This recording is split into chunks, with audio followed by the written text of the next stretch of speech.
విశ్వాసంతో ప్రభు మాటను ఆలోచించి ప్రభు నా మధ్యాహ్నం గురించి ఎల్లవేళలా కీర్తనీయుడు. ఎందుకనగా దేవుని ఎప్పుడైతే మనం ఎరుగుతూ ఉంటామో అప్పుడు దేవుని మనం గణపరుస్తూ ఉంటాం, దేవుని కృతజ్ఞత తెలియజేస్తూ ఉంటాం, దేవుని కీర్తిస్తూ ఉంటాం. కనుక దేవుని యొక్క వాక్య ప్రకారం ఆయన నిత్యము కీర్తనగా తీర్చినది.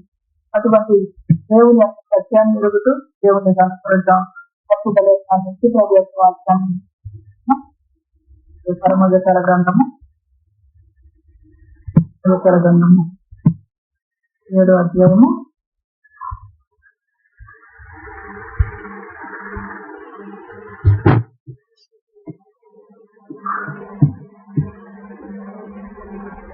166వ పేరు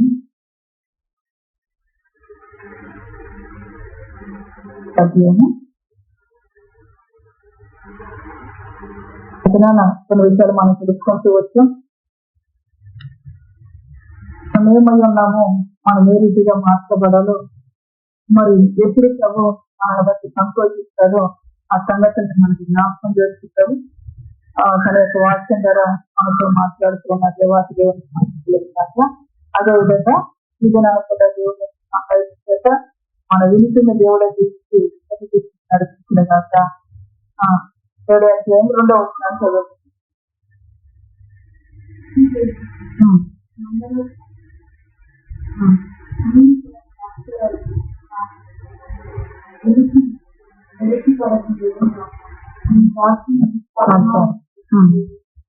దేవునికి మహిమ కలిగింది.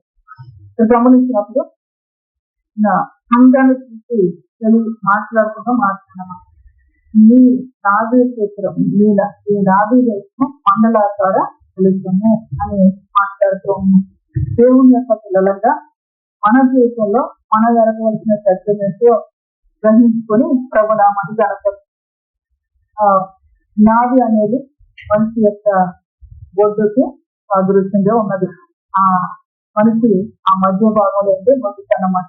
అయితే ఈ నాది దేశము మండలాకార ఫలితము అని మాట్లాడుతూ ఉంటారు. అట్లా పోల్చి మాట్లాడుతూ ఉంటారు అన్నమాట. దాన్ని ఆ విధంగా పోల్చి మాట్లాడటానికి కారణం ఏంటి అంటే, మనము ఈ నాలుగు సూత్రాన్ని ఎందుకు చూస్తూ ఉన్నాడు, ఎందుకు ఇక్కడ మాట్లాడుతూ ఉన్నాడు అనేది మనం గ్రహించుకుంటే పరిశుద్ధ లేఖనాల్లో మనం చూస్తే ప్రభు యొక్క వాక్యాలు రాయబడిన సంగతి ఒక తల్లికి బిడ్డకు మధ్య సంబంధం ఏంటంటే ఈ నాలుగు సూత్రం కోడి కలుగుతారు. గర్భంలో ఉన్న తల్లికి బిడ్డకు మధ్య సంబంధం నాలుగు సూత్రం. అదే కొడుకును ఆ తల్లికి ఉంటే లేదన్నమాట. అయితే మనము తల్లి గర్భము దాల్చిన తర్వాత తల్లి మనల్ని ప్రేమించి లేదా గర్భంలో ప్రేమించి ఆ బిడ్డ మంచిగా ఎదగాలను, లేకపోతే నా బిడ్డ వృద్ధిగా ఉండాలను, ఆ బిడ్డ అందంగా ఉండాలను తల్లి పోషించింది కొన్ని దినాలు. ఆ తల్లి పోషణలో ఏముంది, ఏ రీతిగా జరుగుతుందంటే ఒక మాట అవుదా మనకు అర్థమవుతానికి చూడండి. కీర్తన గ్రంథము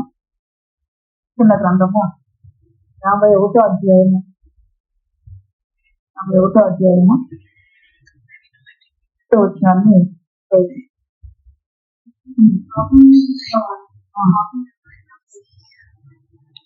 నేను పాపములో పుట్టిన వాడును, పాపములోనే నా తల్లి నన్ను గర్భమున ధరించను. తల్లి ప్రేమతో చూస్తూ ఉంది. అయితే తల్లికి బిడ్డకు ఉన్న సంబంధాన్ని ఇక్కడ జ్ఞాపకం చేస్తూ ఉంటారు.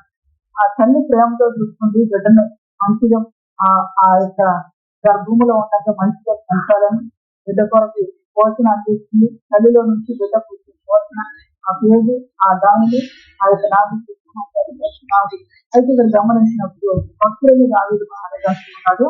నేను పాపములోనే పుట్టబడను, పాపములోనే నా తల్లి నన్ను గర్భమును ధరించను. అయితే గర్భములో ఉన్న శిశువులు కూడా ఎట్లా ఉన్నాయి, పాపములోనే గర్భము ధరించారు. ఇప్పుడు దేవుడు దాన్ని ఏ పోలికలో తీసుకొస్తున్నారు, ఎట్లా మారుస్తున్నారు, ఎప్పుడు ఆ పోలికను బట్టి దేవుడు సంస్కృతిస్తున్నారు. నీ నావేశము మండలాకార ఫలితముగా ఉంది అని మాట్లాడుతూ ఉంటారు. ఎప్పుడు ఆ విధంగా మార్చబడింది అని మనం చూసినప్పుడు ఒక బిడ్డ గర్భములో నుంచి పాపముతో వస్తూ ఉన్నాను. నేను పాపములోనే పుట్టిన వాడను, పాపములోనే నా తల్లి నన్ను గర్భము దాల్చను అని మాట్లాడు.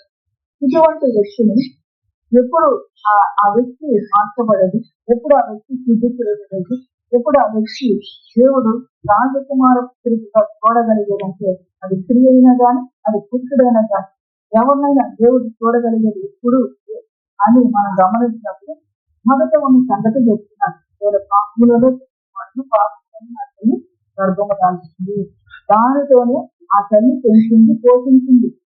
అయితే మన కొరకు ప్రభు చేసిన కార్యాన్ని మనం గమనించినప్పుడు చూడండి, పరిశుద్ధ లేఖనాన్ని గ్రంథము గ్రంథము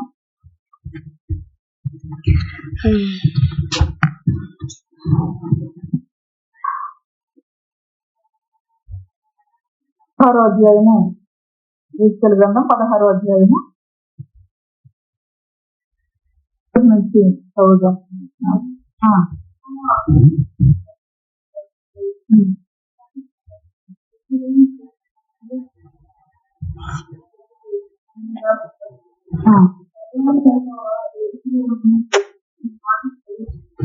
ప్రభువైన యెహోవా యెరూషలేమును చూసి ఈ మాట సెలవిస్తున్నాడు. యెరూషలేము అనగా మనమే దేవుని పిల్లలంగా కూడుకున్న దాన్ని యెరూషలేము అంటున్నారు. ఆ యెరూషలేముని ఇక్కడ ఏం చేస్తూ ఉన్నాడు, దానికి ఈ మాట ప్రకటిస్తూ ఏమంటూ ఉన్నాడు, నీ ఉత్పత్తి నీ జననమును కనానీయుల దేశ సంబంధమైనది, నీ తండ్రి అమోరీయుడు, నీ తల్లి హిత్తీయురాలు. అయితే ఆ యొక్క పరిస్థితిని బట్టి శ్రేయకృత్యాన్ని బట్టి దావీదు భక్తులను నేను పాపములోనే పుట్టిన వాడు, పాపములోనే నా తల్లి నన్ను గర్భంగా దాల్చిందని చెప్పేసి మాట్లాడుతూ ఉన్నాను. ఈ పాపపు జీవితాన్ని బట్టి మనుషులు ఇప్పుడు పవిత్రుడిగా మార్చడానికి దాని విషయంలో దానికి తెలియచేయమని చెప్పేసి దేవుడితో మాట్లాడుతున్నది. భక్తులను ఈశ్వరు ద్వారా మాట్లాడుతూ ఏం చెప్తున్నది, ప్రభువుని యెహోవా యెరూషలేమును గురించి ఈ మాట సెలవిస్తున్నారు. నీ ఉత్పత్తి నీ జననమును కనానీయుల దేశ సంబంధమైనది, నీ యొక్క ఉత్పత్తి నీ జననము నీ పుట్టిక నువ్వు ఎదుగుతున్నది కనానీయుల దేశ సంబంధమైనది అని దేవుని యొక్క లెక్క సెలవిస్తున్నాం. దేవుని యొక్క వాక్యం అందిస్తే ఇశ్రాయేలు ప్రజలను కనానీయులను వెళ్ళగొట్టి ఇశ్రాయేలు ప్రజలకు కనాను ప్రాంతాన్ని ఇచ్చిన దేవుడిగా ఉంది. ఎందుకు అనగా వారు దేవునికి లోబడిన వారు కాదు, వారు దేవుని ప్రేమిస్తున్న వారు కాదు, వారు దేవుని గమనిస్తున్న వారు కాదు. ఇటువంటి పరిస్థితులన్నీ కూడా మరి మీలో ఉండి అని చెప్పేసి ఇక్కడ మాట్లాడి ఆ సంబంధులై ఉన్నారు.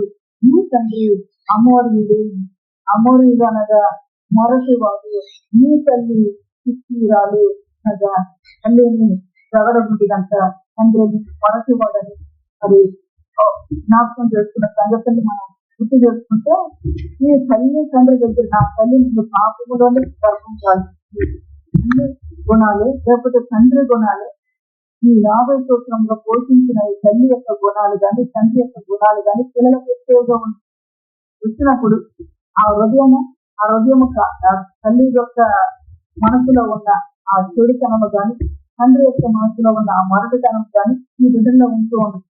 అయితే అప్పుడు చూసి దేవుడి రాజకుమారి పుత్రిగా అంటే ఎప్పుడు అంటూ ఉన్నది, అందుకే అన్నాడు మండలాకార ఫలితము అని చెప్పేసి మాట్లాడుతున్నాడు. నీ జనన విధము చూడగా నీవు పుట్టిన నాడు నీ నాభిషేకము పోయబడలేదు. అన్ని గర్భము అన్ని పోషణ చేత అన్ని ప్రేమ చేత పెరిగిన నాది మామూలు సర్వసాధారణంగా బిడ్డలు అయితే ఇక్కడ చెప్తున్నది ఏంటంటే ఆత్మీయమని కాదు. అదే పాపములో దావీదు భక్తులు తన వయసు వచ్చిన తర్వాత అంటున్నారు, నేను పాపంలోనే పుట్టిన వాడను, పాపములను నా తల్లి గర్భములు కలిసింది ఎందుకు అంటున్నాడు అన్నమాట. అదే నన్ను వెంటాడుతూ ఉంది కనుక, ఆ పరిస్థితులను వెంటాడుతూ ఉంది కనుక చెబుతూ ఉన్నారు. అక్కడ తన గురించి తను చెప్పుకుంటూ ఉంటున్నారు. ఇదే రీతిగా ఆ నాది సూత్రము పోయబడలేదు, శుభ్రమవుటకు నీవు నీళ్ళతో కడగబడలేదు, వారు నీకు ఇప్పుడు రాయబడలేదు, అది మన జీవితాన్ని జ్ఞాపకం చేసుకుని అటువంటి స్థితిలో ఉన్న మన జీవితాన్ని జ్ఞాపకం చేసుకుని మన యొక్క ఆ పాపము నుంచి ఆ పాపము పరిస్థితులన్నిటి నుంచి హెచ్చరించి దేవుడి నామ మహిమార్గంగా పరిశుద్ధంగా బ్రతకడానికి దేవుని యొక్క జీవాహారం ఇచ్చి అంతకు ముందు తల్లి పోషించి తల్లి పాలతో తెలిసి తల్లిలో ఉన్న గుణాలే వచ్చింది, తండ్రిలో ఉన్న గుణాలే వచ్చింది. అయితే దేవుడు ఆ యొక్క మాదిరి కత్తిరించి దేవుని యొక్క జీవాహారాన్ని అనుగ్రహించి మనల్ని పోషిస్తున్న దేవుడిగా దేవునికి మహిమ కలుగును గాక. దేవుని నామం మహిమార్గంగా మనం బ్రతకడానికి, ఆయన పిల్లలంగా మనం బ్రతకడానికి మన జీవితాన్ని ఆయన వాక్యము నీళ్లతో కడగబడలేదు అని వాక్యం చేత కడుగుతూ ఉన్నారు. దేవునికి మహిమ కలుగును గాక. అంతేకాదు ఇప్పుడు ఆయుధపోయి మద్దతు చేయడానికి ఇప్పుడు మరి పరిశుద్ధతకు పూర్తిగా ఉంది. ఆ తర్వాత చెడిపోని దానికి పూర్తిగా ఉంది అన్నమాట. జీవితము చెడిపోకుండా పడిపోకుండా దేవుని యొక్క వాక్యమే మనకు కాపాడి మనకు రక్షించేదిగా వస్త్రాన్ని కట్టేదిగా మనకున్నదని సంతగా వాక్యం ఆ విధంగా మార్చబడినప్పుడు దేవుడి యొక్క వాక్యం అనేది ఈ రాజు మండలాసారా కలిగిన దేవుడి నామ మహిమార్థంగా మన జీవితంలో ఇప్పుడు ఈ ఫలితంలో దేవుడు ఏం చేస్తూ ఉన్నాడు? ఆ గుండ్రకి పాత్ర, ఆ పాత్రలో ఏం చేస్తున్నాడు దేవుడు అని మనం గమనించినప్పుడు వ్యక్తిగత జీవితం మార్చబడిన తర్వాత పోలిక, జీవితం మార్చబడిన తర్వాత పోలిక. ఆ మార్చబడిన జీవితంలో ఏం చేస్తూ ఉన్నాడు ప్రభు, ఏం కావాలి అని అనుకుంటారు. ఇంకా మాట్లాడుతున్నాను చూడండి, నేను చదువుతాను.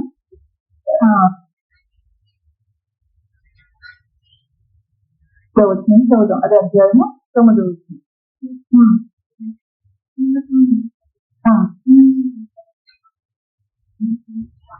హల్లెలూయా. అప్పుడు నేను నువ్వు ఆ యొక్క నాభి సూత్రం పోయబడుకోకుండా ఆ రక్తములో నువ్వు శుభ్రము లేకుండా దొర్లాడుతూ ఉన్నావు, అనగా పాపములో దొర్లాడుతూ ఉన్నావు. నేను చూసి అప్పుడు నీళ్లతో నిన్ను కడిగి నీ మీద ఉన్న రక్తం అంతయే తుడిచి పాపమును తుడిచి నీళ్ళే నూనెతో అంటి. ఇటువంటి కార్యము మన జీవితంలో జరిగినప్పుడు రాజకుమార పుత్రికగా ఆయన చూస్తూ ఉన్న తర్వాత విచిత్రమైన చుట్టూ పని చేసిన వస్త్రము నీకు ధరింపజేసుకుని సన్నమైన ఎర్రని చర్మంతో చేయబడ్డ పాదరక్షలను తొడిగించుకుని సన్నపు అవసరాల పట్ల నీకు వేయించుకుని నీకు పట్టుబట్ట ధరింపజేసుకుని మరియు ఆభరణం చేత నిన్ను అలంకరించి నీ చేతులకు కడియములు తెచ్చి నీ మెడకు పొలుసును తగిలించి నీ చెవులకును నీ ముక్కులకును పోగులను తలకు కిరీటమును తెచ్చి. హల్లెలూయా. ఇవి మామూలుగా అక్షరార్థంతో మనం చూస్తే ఆత్మీయంగా ఎదగలేము, దేవుడికి దగ్గర కాదు. ఆత్మీయంగా మనం తెలుసుకోవాల్సిన సత్యాన్ని దేవుడికి జ్ఞాపకం చేస్తూ మనతో మాట్లాడుతున్నారు. మనము సన్ననార వస్త్రములు మనం ఎప్పుడు ధరించుకోగలుగుతామంటే పరిశుద్ధ లేఖనాలు కలుగుతుంది. మన క్రియలు పరిశుద్ధమైన క్రియలుగా మార్చబడినప్పుడు సన్ననార వస్త్రములను ధరించుకోగలిగే వారిగా ఉంటాం. తర్వాత సమాధాన వార్తలను సిద్ధమనుకుని జోడితే మన పాదరక్షలు ఉండేవిగా ఉండాలి. ఆ తర్వాత గమనించినప్పుడు ఆ ఆభరణముల చేత నిన్ను అలంకరించి దేవుని యొక్క వాక్యం సెలవిస్తుంది. పరిశుద్ధమైన అలంకరణ దేవుడు చేస్తుంది. భూలోకంలో ఉన్న ఆభరణాలు తీసుకుని మనం వేసుకుంటే మన హృదయం మారాలంటే దేవుడు మాత్రం సంతోషపడేది. ఆభరణముల చేత దేవుడు అలంకరిస్తున్నాడు.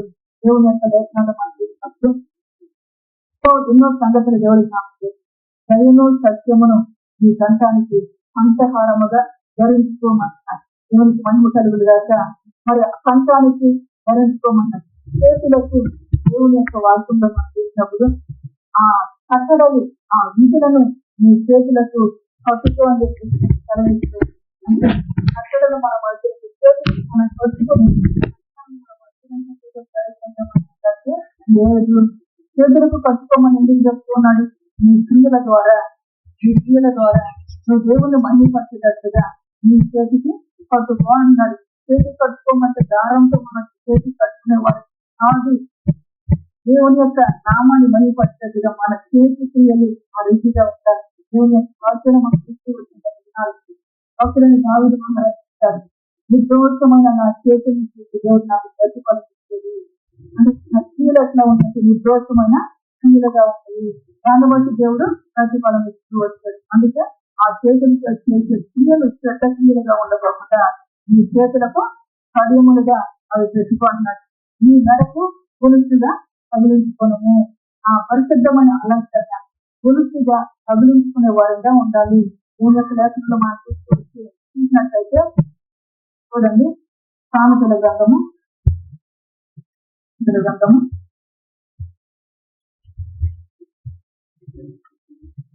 3వ అధ్యాయము 3వ వచనం.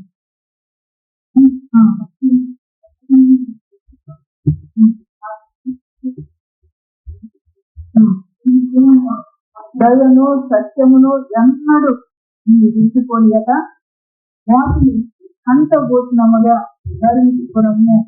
దయను సత్యమును కంటబోతున్నప్పుడు ఎట్లా ధరించుకుంటాము? నీ మాటల్లో దయ ఉండేదిగా ఉండాలి. నువ్వు మాట్లాడే మాటల్లో సత్యం ఉండేదిగా ఉండాలి. దేవుని యొక్క దర్శనం కలిగించుకోండి. అబద్ధం ఆడవద్దు, సత్యాన్ని పలకమని. మరి దాన్ని ఎంత ధరించుకోమంటే ఒక ఆభరణాన్ని ధరించుకుంటే ఎంతో అందంగా మనం చూసేవారిగా ఉంటుంది. నీవు దయా సత్యము కలిగి ఉంటే దేవుని దృష్టిలో నీ కంటే ఒక ఆభరణం లాగా కనబడుతూ ఉంది. దేవునికి మంచి కలుగుతాక కలిగే గమనించినప్పుడు అదే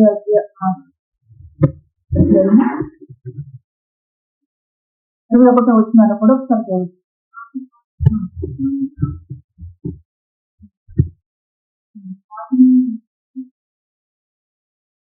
కన్నులు ఎదుట పుట్టుకోమంటారు. ఆ అలంకరణ చెబుతూ ఉంటారు.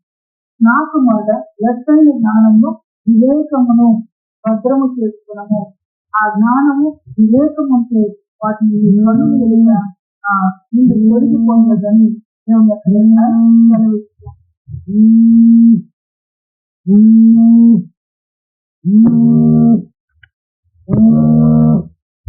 మరి జ్ఞానమును వివేకమును భద్రము చేసుకోవడం వాటికి కనుల ఎదుగుతుంది కలగకూడదు. ఎక్కడేమన్నది? వాటిని ఎన్నడూ కూడా దయను సత్యమును ఎన్నడూ కూడా విడిచిపోవద్దు, అంతకారంగా ధరించుకోవాలి. ఎందుకనగా దయచేసి మన మాటలో దయ ఉంటే మన ఎడల కూడా దయ చూపించేవారు. మన మాటలో దయ లేదనుకో, మన మాటలో కఠినత్వం ఉందనుకో, మన ఎడల కూడా వాటిని చూపించేవారుగా ఉంటారు. అందుకే మనం బ్రతకాలి అంటే పరిశుద్ధమైన అలంకరణ మనకు కావాలి కనుక దేవుడు దశైన జ్ఞానము వివేకమును భద్రం చేసుకుంటాం. వాటిని పనులు ఎదుటంటే తొలగించుకొని అవి నీకు జీవముగాను నీ నడకు అలంకారముగాను అవి నువ్వు భద్రం చేసుకుంటే దేవుడి దగ్గర నుంచి వచ్చే జ్ఞానము, దేవుడిచ్చే వివేచన నువ్వు భద్రం చేసుకుంటే అది నీ నడకు అలంకారంగా ఉంటుంది. దేవునికి మహిమ కలగలగాక. నీ నడకు ధరించు, నీ చేతులకు ధరించుకో, దేవుడు జ్ఞాపకం చేసుకుంటాడు. దేవునికి మహిమ కలగలగాక. మరి మనము ఇతరునాడు ఎట్లా ఉండడానికి కత్తిరించబడ్డ స్థితిలో ఉన్నాము. తల్లిలో నుండి వచ్చే గుణ లక్షణాలు, తండ్రిలో నుంచి వచ్చే గుణ లక్షణాలు, మరి వారు పాపము ద్వారానే జన్మనిచ్చేవారు. అయితే ఆ పాపపు స్థితి నుంచి విడుదల కలిగించేసయ్యా తన వాక్యము చేత హృదయాన్ని కడిగి స్వస్థతనిచ్చి బాగు చేసి శుభ్రము చేసి మన జీవితాలకు ఎటువంటి అలంకరణ ఆయన అనుగ్రహించుకోండి కంటే పరిశుద్ధమైన అలంకరణ మిమ్మల్ని మీరు పరిశుద్ధమైన అలంకరణతో అలంకరించుకుంటున్నాం. ఆ పరిశుద్ధమైన అలంకరణ కొరకే ఇక్కడ జ్ఞాపకం చేస్తున్నాం. మీ నెలకు అలంకారంగా ఉంటాయని కలిగిస్తూ ఉన్నారు. తర్వాత చూసినప్పుడు మీ మెడకు గొలుసుగా కలిగింది, మీ చెవులకును మీ ముక్కుకును పోగులను నీవు మీ తలకు కిరీటమును చూపించారు. దేవునికి మహిమ కలిగిన దాకా దేవుడు మనతో చెప్తున్నాను, మీ చెవులకి ముక్కులకి పోగులను మీ తలకు కిరీటమని అక్షరార్థంతో చూపిస్తే అక్షరం అనేది పరిశుద్ధ వాక్యం కలిగిస్తుంది. అక్షరం చంపుతూ ఉంది, ఆత్మ గతిస్తూ ఉంది. దేవునికి మహిమ కలిగిన దాకా ఆత్మానుసారమైన వదిలంటాడు. నేను ఆత్మానుసారమైన పరిశీలన చేస్తూ ఉన్నాను. అక్షరము చంపేది ఆత్మానుసారమైన పరిశీలన చేస్తున్నానని చెప్పి సెలవుతుంది. ఆత్మతో మనం గ్రహించుకొని దేవుని ఎదుట జాగ్రత్త పడే వారంగా ఉండాలి. ఆ విధంగా మనం అలంకరించబడినప్పుడు ఆ కుమార్తెను చూస్తే, ఆ సంఘమును చూస్తే అయితే ఆ పురుషుడు ఆ స్త్రీని, పురుషుడైన స్త్రీ అయినా క్రీస్తు యేసు యొక్క శరీరము సంఘము, ఆ సంఘాన్ని తీసుకొని వస్తాడు రాజు కుమారుడు దాంటాడమ్మా. గమనించిన చెవులకు ముక్కులకు పోగులను మీ తలకు కిరీటమును చూపించుడు ఎంతో మహిమ కలుగులు గాక. మంచి దేవుడుగా మహిమ కలిగిన తండ్రిగా కలిగిస్తున్నాడు. మన చెవులకు ఏం కావాలి దేవుడు చూస్తే మన చెవులతో చెడును వినేవారిగా ఉండొద్దని ఖచ్చితంగా సెలవుస్తూ ఉంటుంది.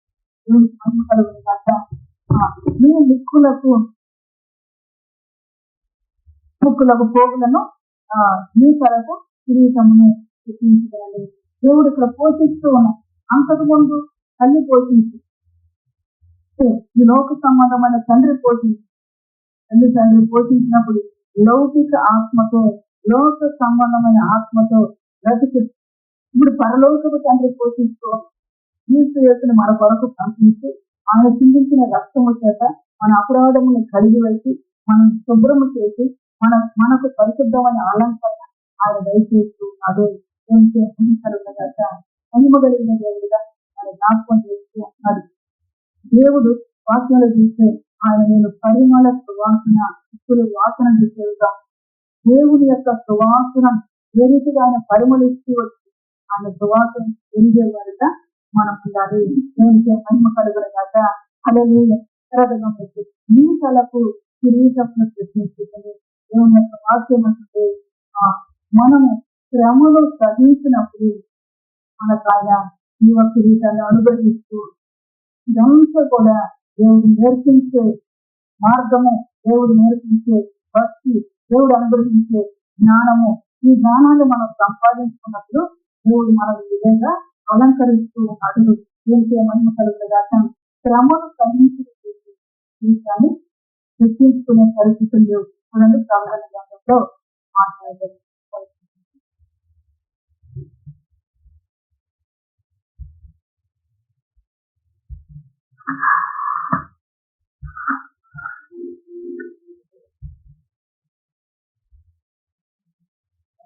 గ్రంథము 2వ అధ్యాయము 2వ అధ్యాయం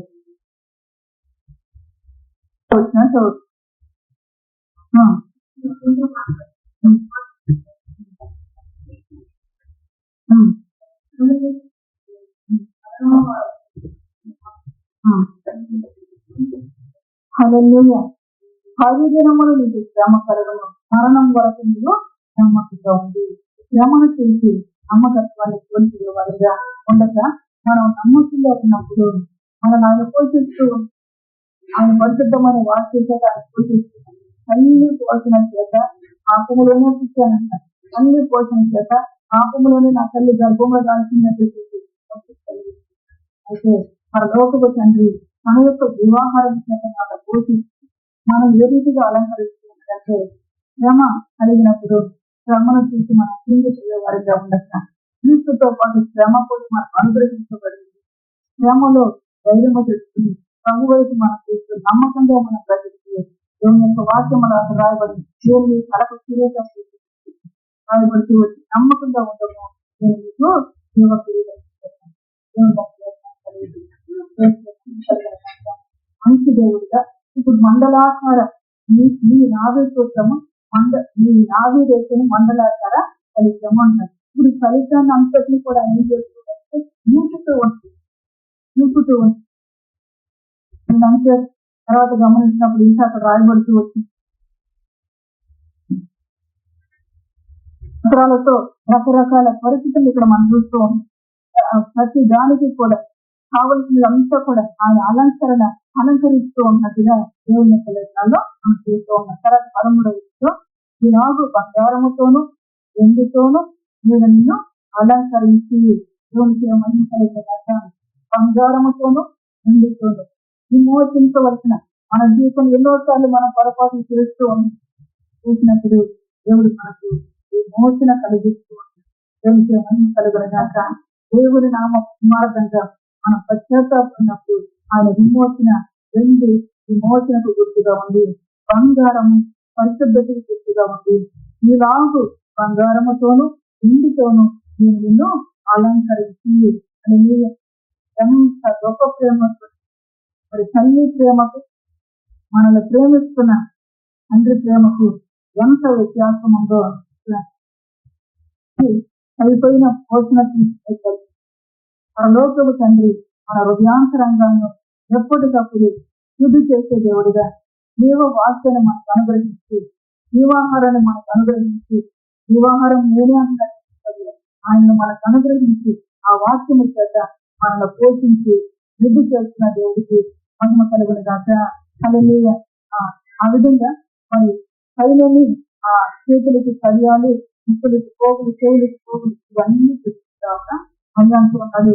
ఇలాగ బంగారముతోనూ వెండితోనూ నిన్ను అలంకరించి కన్నకు అవుతున్నారా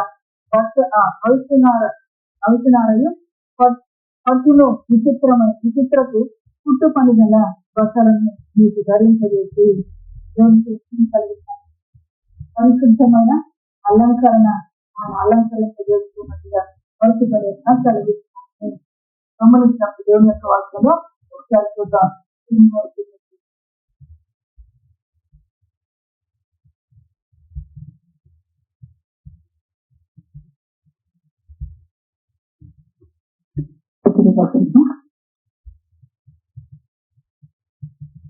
మొదటి పేతురు పత్రిక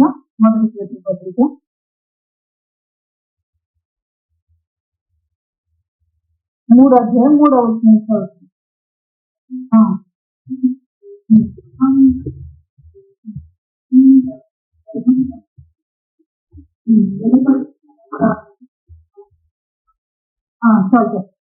జడలు అల్లుకొనటయు, బంగారు నగలు పెట్టుకొనటయు, వస్త్రములు ధరించుకొనటయును వెలుపటి అలంకారము మీకు అలంకారముగా ఉండట.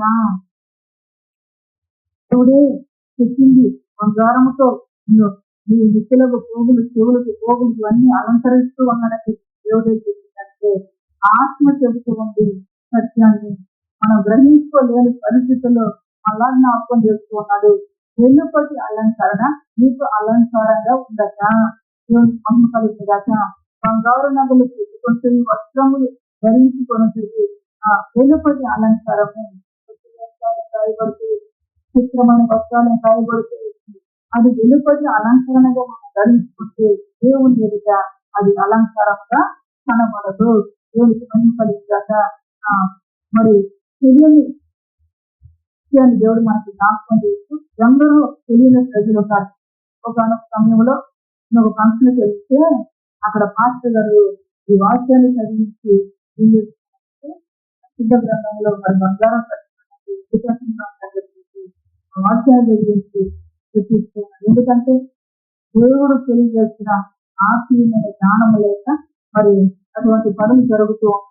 అయితే దేవుని యొక్క వాక్యాన్ని మనం ఎదుగుతున్నాం కనుక దేవుడి తన సత్యాన్ని మనకు అనుగ్రహించే దేవుడిగా ఉన్నాడు. కనుక వెలుపటి యొక్క అలంకరణ మీకు అలంకారంగా ఉండక 4వ వచనం సాధువైనట్లు మృదువైనట్లు గుణమును అక్షయలంకారము గల మీ హృదయపు అంతరంగ స్వభావము మీకు అలంకారంగా ఉండవలను. అది దేవుని దృష్టికి నిజంగా విలువ కలది. హల్లెలూయా. రాస్తూ వచ్చిన రీతిగా ప్రతి వస్త్రాలని చెప్పి విచిత్రమైన వస్త్రాలని తర్వాత కొత్త పని చేసిన వస్త్రాలను రాస్తూ వచ్చి ఇది మనము ఆ వెలుపటి అలంకరణగా మనం ధరించి దేవుని దృష్టిలో విలువైన అలంకరణ మనలో లేనట్టుగా పరిస్థితులు మరి రాజకుమార పుత్రికగా కనబడాలి అంటే దేవుని యొక్క వాక్యం అంటుంది మన అంతరంగ స్వభావం సాధువైనటి మృదువైనటినైనా గుణమును అక్షయ అలంకారం గల మీ హృదయపు అంతరంగ స్వభావము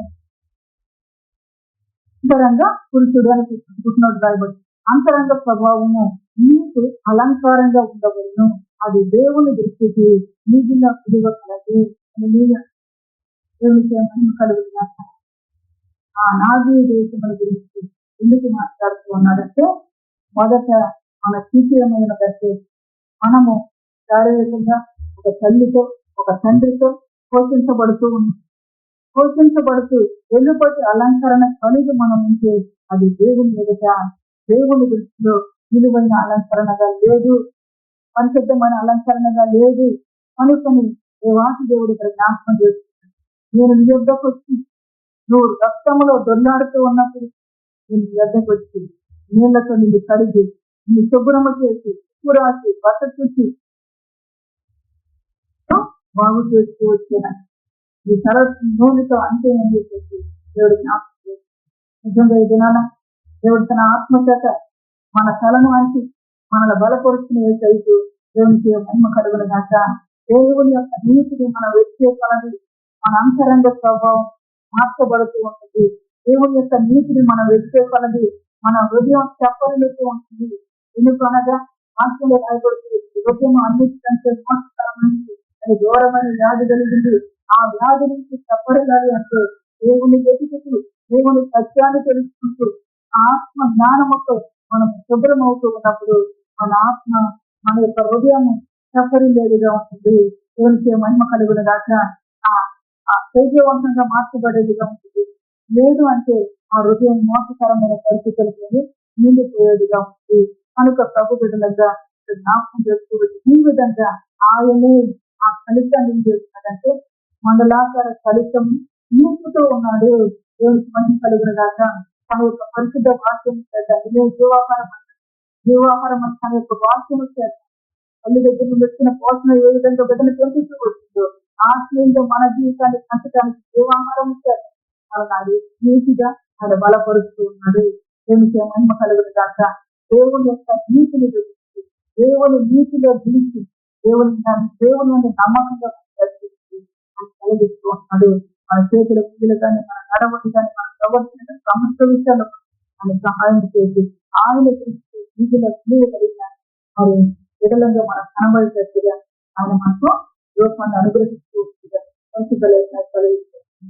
ఇంకొక ఒక కార్యము మన జీవితంలో ప్రభు జరిగిస్తూ ఉన్నప్పుడు మన పనులు మన హృదయం మూయబడిన పరిస్థితుల్లో మన చెవులు మందగిన పరిస్థితులు ఇస్తే మనం ఈ సత్యాన్ని ఎరగలేము.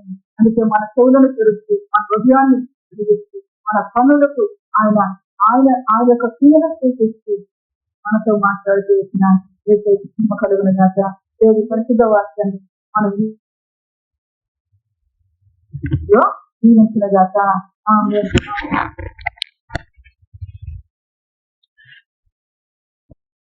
నమ్మకంగా ప్రభు మీద మన మనసును పూర్ణముగా ఆలోచన చేసి ప్రార్థించండి.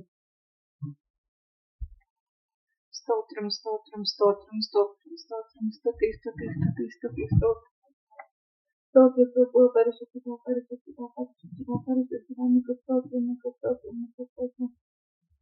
ఘనమైన ఇసుక ఘనమైన ఇసుక ఘనమైన ఇసుక నీ మధ్య నిలిచిన ఇసుక పరిశుద్ధుడు బోధిస్తున్న ఇసుక నీ మధ్య ఏసు కొరకు పరిశుద్ధంగా నడుచుకుంటూ బోధించిన ఏసయ్యగా నీ మధ్య పరిశుద్ధుడు పరిశుద్ధుడు పరిశుద్ధుడు పరిశుద్ధుడు పరిశుద్ధుడు అని యేసు కొరకు నీవు ఎదిగి రావలుటకు యేసు పలికిన మాటలను బట్టి పరిశుద్ధుడు సెలవిస్తున్న ఈ జ్ఞానమును బట్టి ఎదిగిరా అంటున్న ప్రభువా నీకు స్తోత్రములు నీకు స్తోత్రములు నీకు స్తోత్రములు నీకు స్తోత్రములు.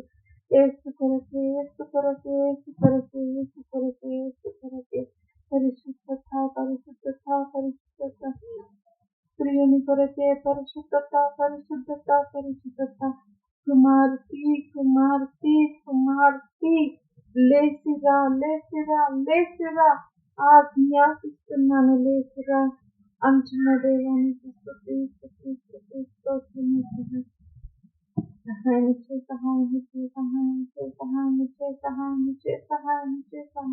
పరిశుద్ధ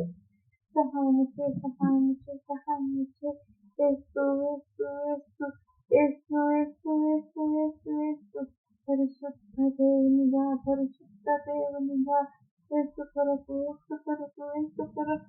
ఏసు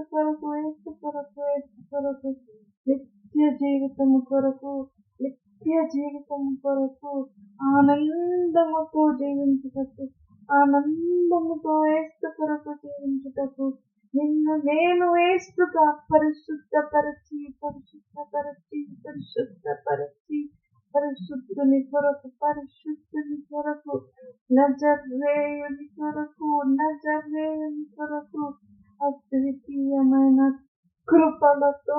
అలంకరించి అలంకరించి అలంకరించి యేసు కొరకు యేసు కొరకు యేసు కొరకు ఎగిరి రాగలుగుటకు యేసు కొరకు యేసు కొరకు యేసు కొరకు యేసు నివాసములోకి ప్రవేశించుటకు అర్హతను అర్హతను అర్హతను భాగ్యముగా భాగ్యముగా భాగ్యముగా ఇచ్చి భాగ్యముగా ఇచ్చి భాగ్యముగా ఇచ్చి తీసుకొనుటకు తీసుకొనుటకు తీసుకొనుటకు ఏం చేస్తున్న పరమ తండ్రి, ఏం చేస్తున్న పరిశుద్ధ కుమారుడు, ఏం చేస్తున్న పరిశుద్ధాత్మ త్రియేక దేవునిగా త్రియేక దేవునిగా యేసు యేసు రాజుగా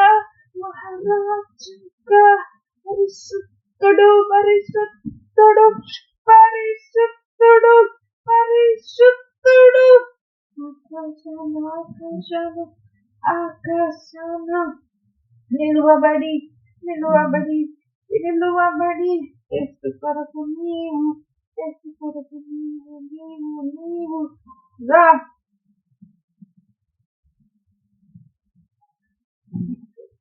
స్తోత్రం స్తోత్రం స్తోత్రం స్తోత్రం స్తోత్రం స్తోత్రం స్తోత్రం స్తోత్రం స్తోత్రం స్తోత్రం పరిశుద్ధుడా నీకు కృతజ్ఞతాస్తుతి స్తోత్రములు యేసయ్యా, నీకు కృతజ్ఞతాస్తుతి స్తోత్రములు యేసయ్యా. సహాయం చేయి ప్రభువా, సహాయం చేయి ప్రభువా, సహాయం చేయి. నీ సహాయం కొరకే ప్రభువా చూస్తున్నాను ప్రభువా, చూస్తున్నాము ప్రభువా. నీ సహాయమే నీ సహాయమే నీ సహాయమే ప్రభువా. మాకు దయచే మాకు దయచే మాకు దయచే.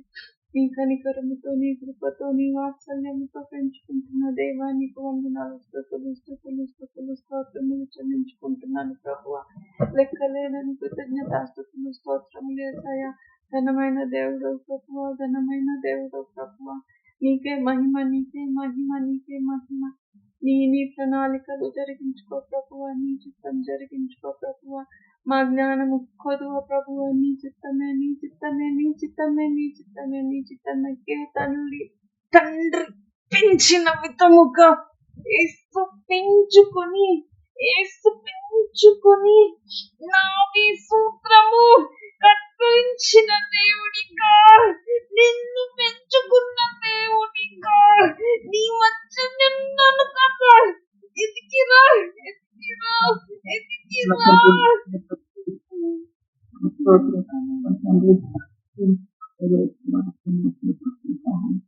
మీరే